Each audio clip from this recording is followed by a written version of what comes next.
কমলপুরে 12 ঘন্টায় এক পাগলা কুকুরের কামড়ে 21 জন আহত, গুরুতর একজন। রবিবার বিকেল থেকে সোমবার সকাল 8টা পর্যন্ত মহিলা পুরুষ মিলে 21 জন পাগলা কুকুর আক্রমণে আহত হয়েছে। ওই পাগলা কুকুরের আক্রমণে আতঙ্কের সৃষ্টি হয়েছে। রাস্তাঘাটে চলাচলকারী নিরীহ মানুষদের উপর এভাবে আকস্মিক আক্রমণে গোটা এলাকা রীতিমতো স্তব্ধ হয়ে পড়েছে। আহতদের মধ্যে একজনের অবস্থা অত্যন্ত সংকটজনক হওয়ায় তাদের দ্রুত কমলপুর বিমল সিংহ মেমোরিয়াল হাসপাতালে ভর্তি করা হয়েছে।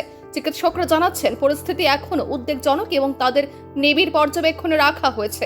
স্থানীয় সূত্রে জানা যায় অধিকাংশ আক্রমণের ঘটনা ঘটে কমলপুর শহর সংলগ্ন এলাকাগুলোতে।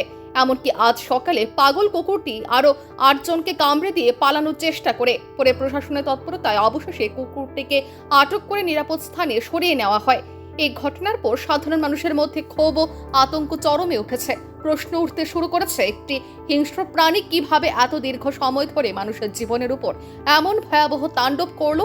প্রশাসন খবর পেয়ে আগাম কেন ব্যবস্থা গ্রহণ করলো না?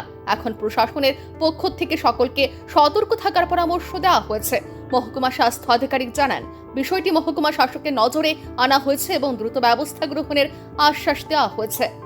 গতকালকে এই বিষয়ে আমি অবগত হয়েছি। তো গতকালকে সন্ধ্যা থেকে আমরা খবর পেয়েছি আমাদের ইমার্জেন্সির মধ্যে। গত রাত্র 10টা অবধি আমার কাছে নিউজ ছিল যে 8 জন এসছেন এরকম পাগল কুকুরের কামড়ে বিভিন্ন এলাকার, এখানের লোকালিটির মধ্যে, শহর এলাকার মধ্যে।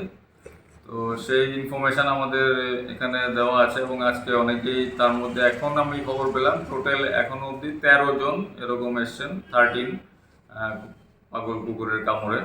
তার মধ্যে একজন পেশেন্ট রয়েছেন, এখন আমাদের হাসপাতালে ভর্তি রয়েছেন আন্ডার অবজারভেশন। ঠিকই আছেন মোটামুটি, কিন্তু চিকিৎসা চলবে। আর আমাদের হাসপাতাল থেকে কুকুরের কামড়ে যে ইঞ্জেকশন, ইমিউনোগ্লোবুলিন এগুলি দেওয়া হচ্ছে।